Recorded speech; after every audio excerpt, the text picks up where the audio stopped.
Kok ditanya Mahfud lagi soal debat? Saya sejak siap debat, siap tidak debat, tergantung KPU ngaturnya ya. Debatnya soal apa juga saya setuju. Apa saja itu namanya kan apa? Kontestasi politik. Jadi penyelenggaranya tuh ya KPU. Mau debat bagaimana? Oke, debat berdiri, oke, duduk, oke.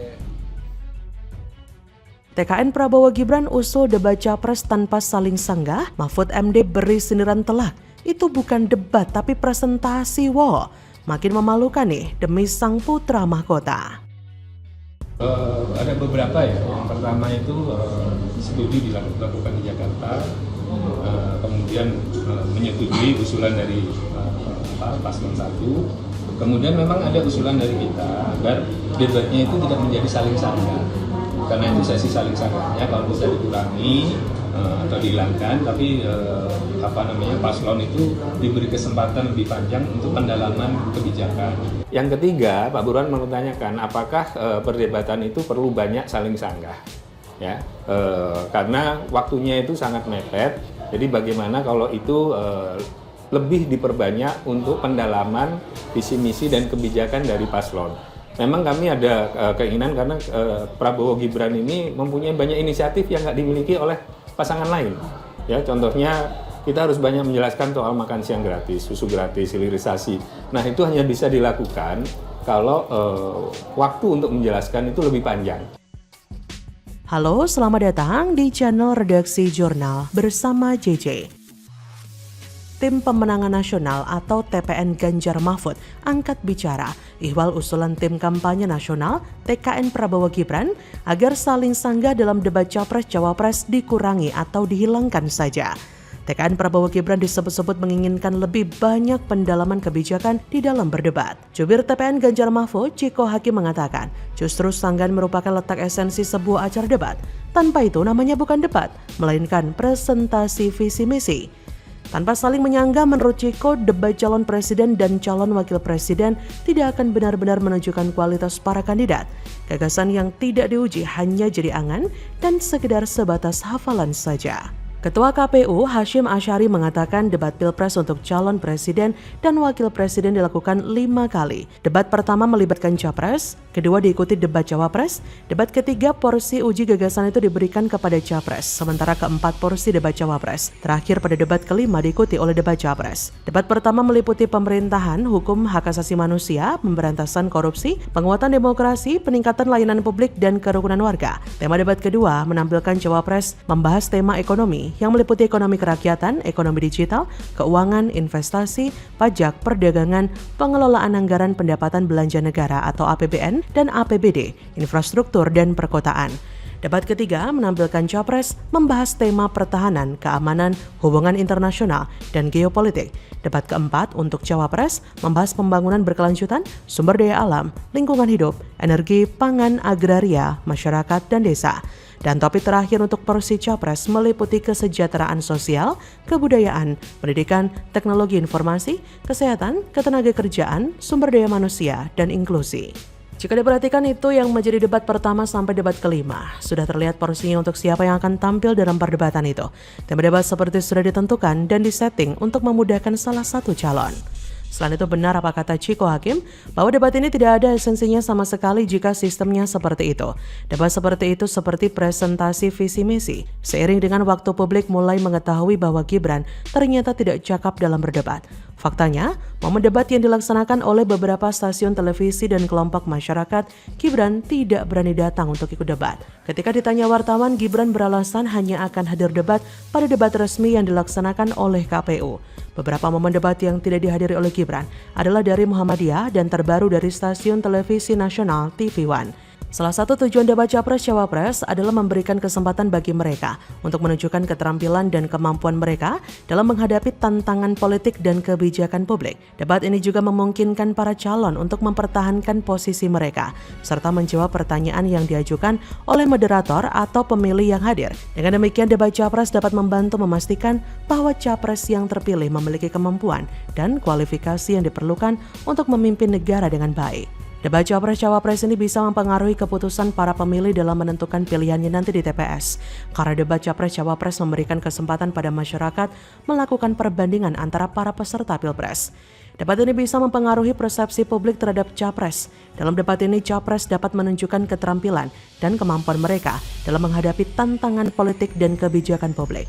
Jika sistemnya seperti itu, tentu itu akan mempengaruhi persepsi publik. Masyarakat akan menganggap bila kandidat tersebut tidak punya kemampuan untuk berdebat, sehingga tidak berani datang.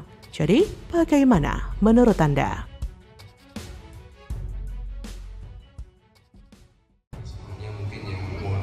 Mungkin komputernya masih jadul atau alat-alatnya itu masih sangat tidak terupdate.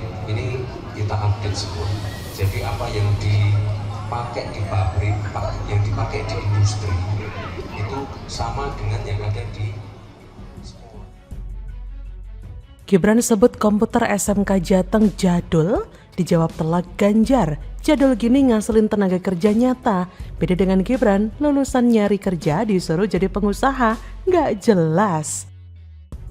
Jadul aja bisa menghasilkan tenaga kerja siap pakai ya, apalagi modern. Dan saya senang karena beliau memberikan catatan. Jadi ini sangat bagus sekali buat saya.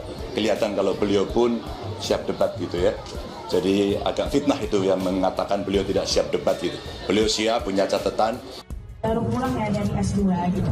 Dan kebetulan saya merasa bahwa saya kan merupakan kaum anak milenial dan saya merasa bahwa lapangan pekerjaan sekarang itu sangat sulit digapai karena banyaknya permainan orang dalam. Solusi terbaik dari Mas Gibran. Jadi pengusaha.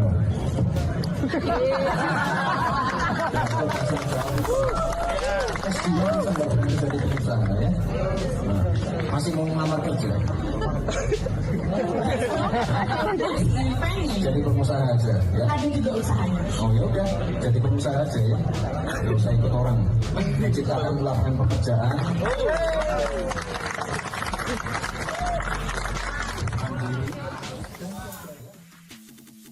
Halo, selamat datang di channel Redaksi Jurnal bersama JJ. Calon Presiden nomor urut 3 Ganjar Pranowo menanggapi sentilan Cawapres nomor urut 2 Gibran Rakabuming Raka soal fasilitas SMK di Surakarta yang dianggapnya belum modern. Sentilan itu disampaikan Gibran dalam sebuah dialog di Pondok Pesantren As-Sidikiyah Tangerang minggu lalu karena pertanyaan seorang santriwati. Ganjar berterima kasih atas kritikan Gibran dan menilainya sebagai indikasi bahwa Gibran siap debat Pilpres 2024. Kata ex-gubernur Jateng itu Rabu 6 Desember, "Saya senang beliau memberi catatan, jadi ini sangat bagus sekali buat saya. Kelihatan sekali kalau beliau pun siap debat begitu ya." Jadi agak fitnah yang mengatakan kalau beliau tidak siap debat. Beliau siap punya catatan, kata Ganjar. Sebelumnya, isu Gibran tidak siap menghadapi debat Pilpres 2024 mengemuka setelah KPU RI berencana membuat format baru debat Cawapres, yaitu didampingi Capres. Di sisi lain, Ganjar juga memuji sumbangsi Gibran dalam konsorsium yang dibuat bersama untuk meremajakan sejumlah fasilitas SMK di Surakarta. Ia berkata, "Kebetulan ketika konsorsium itu dibuat saya ikut bareng beliau. Saya dan Mas Gibran bareng untuk menyusun itu dan beliau orang yang sangat kreatif. Hebat." Jadi anak muda penuh dengan kreativitas gitu ya, dan untuk bisa membantu siapapun tanpa harus melihat soal kewenangan. Hebat, kata Ganjar. Dalam dialog di Pondok Pesantren As-Sidikiyah tersebut, Gibran ditanya seorang santriwati yang mengeluhkan teknologi yang tersedia di pondok pesantren itu tidak sesuai dengan perkembangan zaman. Gibran kemudian memaparkan riwayat kerjanya terkait hal ini di Surakarta yang dipimpinnya dengan menyentil kewenangan Ganjar selaku gubernur saat itu. Sebenarnya SMK itu bukan ranahnya wali kota ya, tapi ranahnya gubernur. Tapi karena ya keadaannya kurang baik, kami memberanikan diri. Mohon maaf, komputernya masih jadul atau alat-alatnya itu masih sangat tidak terupdate. Ini kita update semua, kata putra sulung Presiden Jokowi itu. Gibran kemudian mengungkit pembentukan konsorsium dengan menggandeng beberapa perusahaan besar guna mengawal perbaikan SMK agar sejalan dengan perkembangan dunia industri. Beberapa fasilitas di SMK pun diganti dengan piranti terbaru. Ia juga mengklaim kurikulum SMK disesuaikan dengan yang memperhatikan masukan pelaku industri. Kata Gibran, Jadi anak-anak apa yang dipelajari di sekolah itu benar-benar bisa terpakai di dunia kerja, entah itu komputer, mesin CNC, kemarin kami banyak yang kami perbarui. Gurunya juga kami upgrade. Ganjar mengaku tidak masalah dengan sentilan Gibran tersebut. Gibran dinilai blunder dan tidak nyambung saat ditanya soal solusi lapangan kerja ya. Padahal sebelumnya, Cawapres nomor urut 2 tersebut dinilai blunder dan tidak nyambung saat ditanya soal solusi lapangan kerja. Ada seorang wanita yang memberikan pertanyaan kepada Gibran mengenai solusi apa yang bisa diberikan untuk mengatasi sulitnya mencari pekerjaan. Mendengar pertanyaan itu, Gibran hanya menjawab enteng. Jadi pengusaha, masih mau ngelamar kerja? Jadi pengusaha saja ya, nggak usah ikut orang. Ciptakan lapangan pekerjaan, mandiri dan belajar, kata Gibran kepada wanita itu. Jawaban dari Gibran justru membuat penonton bersorak. Namun jawaban itu agar meminta anak milenial menjadi pengusaha justru menjadi kritik bagi para netizen. Bahkan jawaban Gibran menjadi bumerang baginya. Dirinya dinilai terlalu enteng menjawab pertanyaan yang cukup penting. Mereka menyebut bahwa menjadi pengusaha membutuhkan modal yang cukup besar. Sebagian juga mengkritik Gibran yang mampu maju sebagai cawapres karena adanya peran orang dalam. Seharusnya Gibran memberikan solusi untuk bagaimana memberantas KKN di lingkungan perusahaan, yang mana sangat merugikan orang-orang luar yang memang lebih memiliki kualitas. Apa sih yang bisa kita harapkan dari seorang pemimpin yang instan? Rakyat harus berpikir lebih matang lagi agar tidak memilih pemimpin yang seperti itu. Ngerinya memilih Gibran nanti adalah memilih orde baru untuk lahir lagi dan bisa-bisa rakyat jadi lebih sengsara. Bagaimana menurut Anda?